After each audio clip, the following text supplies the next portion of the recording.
بسم اللہ الرحمن الرحیم۔ نیک اور صالح بیوی اللہ کی نعمت ہے۔ ان حضور صلی اللہ علیہ وسلم کے دور کا واقعہ ہے کہ ایک صحابی رضی اللہ تعالیٰ عنہ جو روزانہ محنت کر کے روزی حاصل کرتے اور اپنے گھر کی کفالت کرتے تھے، ایک دن وہ مزدوری کی تلاش میں گئے لیکن مزدوری نہیں ملی۔ پریشان ہو کر گھر لوٹے۔ گھر میں کھانے کے لیے کچھ نہیں تھا، چنانچہ میاں بیوی دونوں بھوکے پیٹ سو گئے۔ دوسرے دن پھر وہ معاش کی تلاش میں گئے، اس دن بھی مزدوری نہیں ملی۔ پریشان ہو کر آئے اور پھر 2 دن کے بھوکے میاں بیوی اسی طرح سو گئے۔ ان کی بیوی بڑی صبر کرنے والی تھی، اس نے کوئی شکایت نہیں کی، نہ کوئی طعنہ دیا، بلکہ شوہر کی ہمت باندھی کہ روزی اللہ کے ہاتھ میں ہے، اللہ چاہے گا تو ضرور ملے گی، ہو سکتا ہے کہ اللہ تعالیٰ ہمیں آزما رہا ہو۔ تیسرے دن شوہر جب مزدوری کی تلاش میں گھر سے نکلنے لگا تو بیوی نے گھر کے دروازے تک آ کر رخصت کیا، جیسا کہ سنت ہے بیوی شوہر کو گھر کے دروازے تک آ کر رخصت کرے۔ یہ صحابی روانہ ہونے والے تھے کہ بیوی نے آواز دی یہ واپس آئے تو اس اللہ کی بندی نے عجیب بات کہی۔ اس نے کہا ہم 2 دن سے فاقے سے ہیں، آپ دونوں دن گئے مزدوری تلاش کی لیکن اللہ کی مرضی سے مزدوری نہیں ملی۔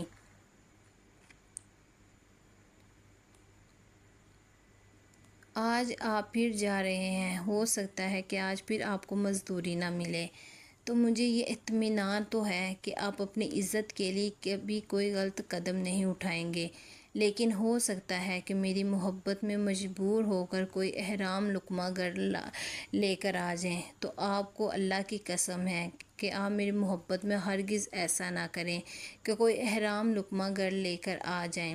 ہم تیسرے دن بھی بھوکے پیٹ سو جائیں گے لیکن حرام کا لقمہ نہیں کھائیں گے۔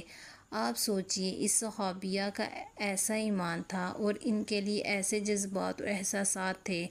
ان حضور صلی اللہ علیہ وسلم نے ارشاد فرمایا کہ دنیا ایک بازار کی طرح ہے اور اس بازار کا بہترین سامان نیک عورت ہے۔ یقیناً خوش نصیب ہیں وہ افراد جن کی بیویاں نیک صالح ہوں، جو نیکی اور تقوی کے کاموں میں اپنے شوہروں کی مدد کرنے والی ہوں اور گناہ کے کاموں سے ان کو روکنے والی ہوں۔ مذاکروں بلا واقعہ اپنے اندر یہ پیغام رکھتا ہے، خواتین اگر چاہیں تو اپنے شوہروں کے اصلاح اور ان کے کاموں کی درستگی میں کلآہندی کردار ادا کر سکتی ہیں۔ آج ہمارے بہت سارے مسلمان بھائی جو بے روزگار ہوتے ہیں، بعض مرتبہ اپنی بیویوں کے طعنوں اور شنائی سے بچنے کے لیے حرام ناجائز کاروبار اختیار کر لیتے ہیں۔